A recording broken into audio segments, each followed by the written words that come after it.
When We Were Very Young is an Arts Council and Derbyshire County Council project exploring the history of children's television through creative activities, particularly storytelling, model making and music. Part of the aim of the project is to raise awareness of the arts and also of the heritage of British television and children's television, but also we're focusing on the relationship between parents and children, and also teachers and children, and adults and children in general, really. Whilst looking at children's television, which is an intergenerational subject, we're sort of exploring how that subject can encourage parents to communicate with their children in a different way, and perhaps in a more personal and relatable way.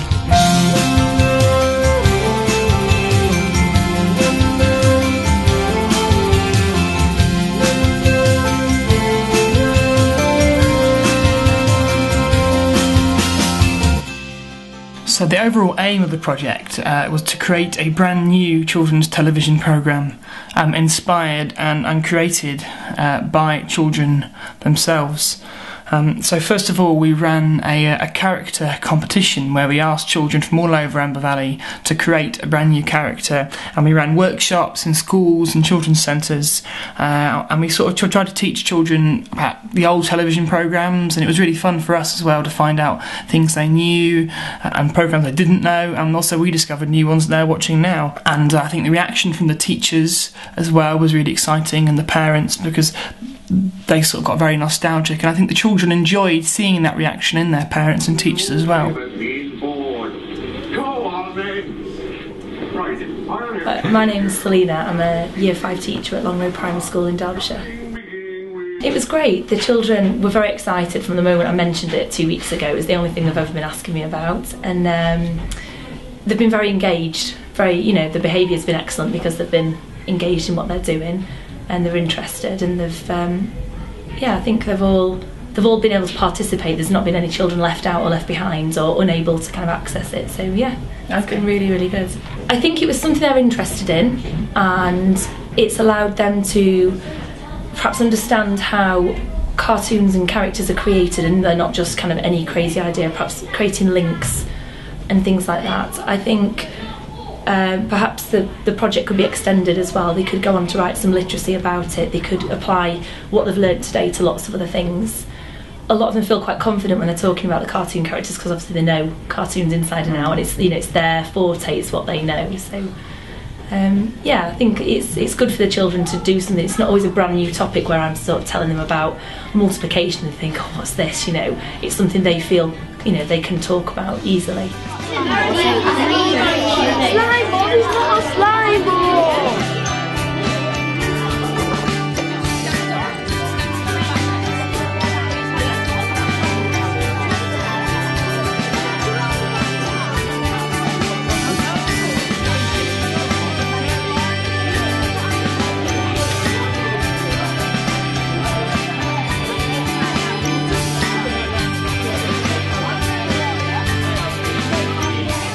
Okay, now this is what we thought Sydney was. Now he's very cool, but he's got a short temper, but he's still friendly. And he works as a lifeguard. He has a brother, it took a long time to come up with this name, but I'm very impressed. He has a brother called Alex the Athletic Alligator, who's 21 years old. He's an older brother, so Sydney looked up to him. Peter the Giraffe, he lives in Africa, and he's not got very good eyesight, and he's very clumsy, and he's always losing his glasses. So he meant to go to live in Tallville, but unfortunately went the wrong way and eventually ended up in Smallville, which is inhabited solely by mice. His favourite food is fish and chips on pizza, which he has to make himself because all the mice obviously only eat cheese. He's also a part-time chef, and he tries to fit in with the rest of the mice but doesn't do very well. So that's Peter the Giraffe. Wow, so well done, guys. My name's Sue. I work here at Belford Children's Centre. I'm a Children's Centre worker, which means that I do direct work with children and their families. We do either on a one-to-one support package at home, or we do different groups at the centre to encourage children and their families to work together. Not done anything like this before at the centre, so it's a learning curve for all of us. But the children really enjoyed it, good feedback, and they've come back this week, which is just amazing. Bagpuss, absolutely. We're doing it. Yes, definitely. What we're going to do now, I'm going to show you some clips of old television programmes that you might have never seen before. And what I want you to do when you're watching them is not just watch it like you're at home, but think about why these television characters are good. Why do you like them? Why don't you like them? This week was really good. The parents got involved, they all sat round the tables, they all had some input with the children, exchanging ideas together, a lot of feedback going, a lot of ideas, great imagination, really positive. Yeah, went really well. A lot of children that we work with don't get a lot of time with the parents for whatever reason. They're separated, they don't live together, different shift patterns. So it just brings them together to actually show what they can do together, bringing young and old together, and it benefits the whole family. I'm really pleased that they've actually come back, because sometimes when you ask them, you just think they're just going to say, yeah, just to shut her up, just to get her, you know what I mean? Yeah. Get her off my back, but I'm really pleased.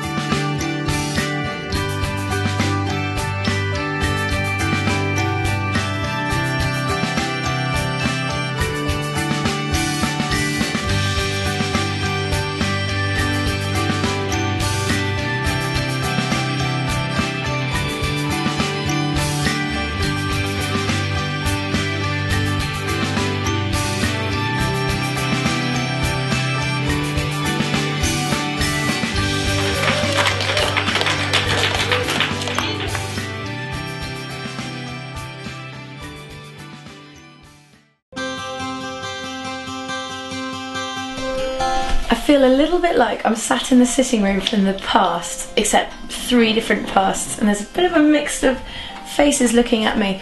There's a sooty, there's a sweep, there's a bagpuss, and there's a womble or two. David, what a collection! Yes, yeah, it's quite extensive.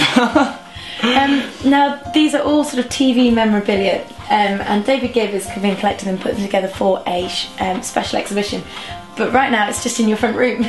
It is, yes. This is a bit of a sneak preview really for Radio Derby of the exhibition, but it's actually taking place on Saturday at the Strutt Centre in Belper. Well, part of the exhibition really is for sort of people to explore their childhood and also share things with their children which they might not know about. There is a character competition, and all the children have created their own character, and they will all be displayed, all the artwork at the exhibition to see.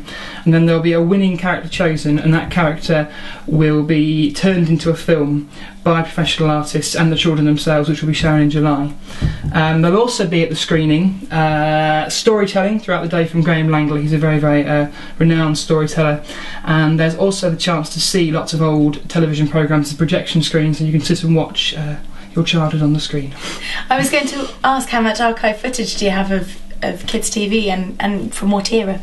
Everything from every era. Sam and I, who's doing all the video for the project, spent a very long day compiling lots of old children's programmes and videos, so we've got everything for somebody, certainly. Yeah. We're certainly focusing on British television, because I think it's got a really individual sort of identity of itself, but what we're really looking at is for the children to come up with the ideas, because some of the ideas we've already had have been absolutely brilliant, and I think that's where the spark and the excitement has come from, because the children know what they want to see, and the ideas they come up with are far beyond anything we could ever imagine, and really brilliant and creative, so that's what it's going to be about, I think. I can imagine people sort of our age and also a lot older really get caught up in nostalgia. I certainly do. Do you think the kids are going to learn from this nostalgic element too? I think at a certain age, yes, certainly the older kids, sort of 10, 11 years old, of the primary school generation, are even sort of thinking, oh, I used to watch that when I was 3 and 4, and getting quite nostalgic about it, which is really nice. But also I think they see the reaction from their parents and their teachers about the things they used to watch, and they really enjoy that as well, and that's quite encouraging. David Gibb, thank you very much for showing me around your incredible collection. Thank you. We judged all the characters. They were absolutely fantastic, so many creative ideas and imaginative and talented children out there, but the winning character was a character called Roots McCarrot, who was created by Joe Mothershaw from Longrow School. And Roots McCarrot is a detective Inspector Carrot. He's got a sidekick called Potato, and they live at 18 Wilbur Street Gardens, and they crack the crimes of the evil Dr Cabbage. And we were just really taken with the sort of creativeness of Joe and the fun and sort of sense of humour surrounding his idea. Once we had chosen our winning character, all we had was the bare bones, who he was and what he did and why he was, but we didn't have a story for him. So the first thing we did was take our wonderful storyteller Graham Langley to Christ Children's Centre, where he worked with the children to develop a story for the characters. So he very gradually introduced them to the idea of stories, and then slowly began to look at how you write a story and how you create a story, and did that verbally with them. And the children there really enjoyed it and really responded to the idea of being creative and the sort of spontaneity as well. And they came up with an absolutely fantastic story, which we then scripted.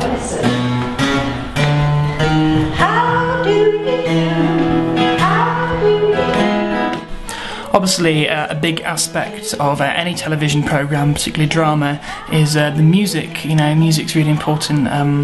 It sort of helps to create the mood and sometimes support the mood as well, which is given by the script. And we went back to Christ Children's Centre to create the music. So first of all, we looked at things like sound effects and how music can be used to support a story. But we also knew that we really wanted a song in the final programme. And for that, we required the talents of Sandra Kerr. Now, Sandra's a very talented folk musician, but in her past, she was also responsible for all the music and some of the voices for Bagpuss. Bagpuss, obviously, a hugely loved TV programme. So Sandra came into Christ Children's Centre and did a workshop with the children, and she was absolutely fantastic, and so were the children as well. And I think the parents really enjoyed it as well. I'm Sandra Kerr, and I'm a singer and a musician and a songwriter, and I'm also a lecturer on the folk degree course at Newcastle University. And I do a lot of other things like most folk musicians do. Lots of workshops, I direct choirs, I arrange music, lots of hats really, folky hats. I was at the Young Folk Award weekend away, at which my daughter Nancy was, she was facilitating workshops and so on, and met a young man there called David Gibb, who was one of the musicians working away that weekend, and he knew of the work that I'd done on a TV series called Bagpuss some centuries ago, and asked if I would like, he told me about this project and it sounded really interesting, and he asked me if I'd like to be involved, and absolutely, of course I did say yes. I think a project like this is fantastic in many ways, partly because it brings parents and children together, but also in a creative environment. I mean, those opportunities are quite rare, I think, for parents and children, and to be able to be engaged in a whole range of artistic endeavours, whether it's making up stories or whether it's making up songs or model making, I think is a wonderful opportunity for them to engage at an equal level. This is a really interesting part of the project as well, that really, you know, they're all working at their level and appreciating what they each do, whatever their input is. Yeah, the kids loved that session, didn't they? And we did the Deirdre the Donkey song, which was really good fun, coming up with all the different lines. Sarah and I especially enjoyed that bit. Quite a good time, yes. Onions and bunions. But you guys really enjoyed it, didn't you? Yeah. It was good fun. And they've never stopped singing it since. I think it's been nice as well because you have got the old ones. I mean, Archie and Alicia are both coming up for 7, bless them. And then you've got the younger scale of Edward and Sienna that are only 3, and even Theo, because Theo was getting involved in it. He really enjoyed it, so it was nice that there was something that they could all do together, and she brought them all together. Yeah, she was very good, very fun. I had a lovely time. I hope they did too at the workshop today. We were writing a song for Deirdre the donkey, who didn't like veg, and I was just a wee bit fazed by the fact that the children were younger than I was expecting, and I'd had all this planning in my head, and of course that's never what happens. You always do something completely different, but as ever I found them enormously creative and fun to work with, and I'm extremely pleased with the song and can't get it out of my head. Ready?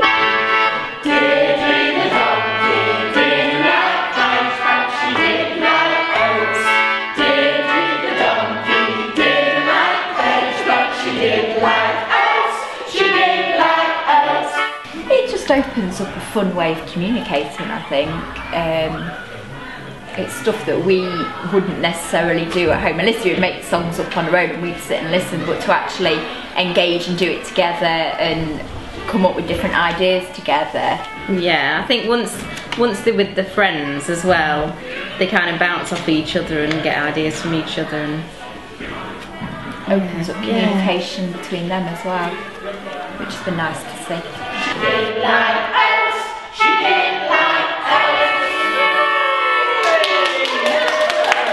It was very important to us that as much of the programme itself was created, and if not created, then certainly inspired by children themselves. I think they think in a different way that we can, really.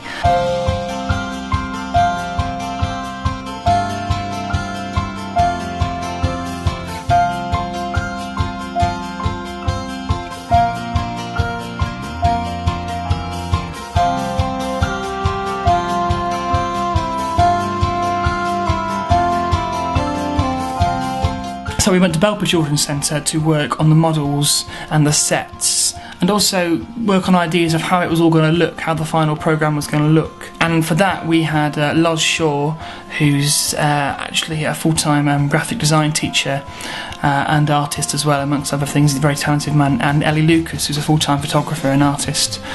And they worked with the children to develop the ideas and the sets and the scenery for the TV programme, and lots of the things you'll be able to see in the final programme are things the children made themselves, but also things like the models and the characters and some of the larger set pieces were very much inspired by the ideas the children came up with. For instance, Thompson the Tomato, the sort of mafia boss Tomato, was very much inspired by a picture one of the children did. We had no idea what he'd look like, but when he drew that picture we thought that's exactly what he looks like, and we really took that and it helped us to come up with the final character. So we're really pleased with how the sets have turned out, and the children have worked really, really hard, and they should be very proud of all they've done, because they've really contributed a lot to the final programme.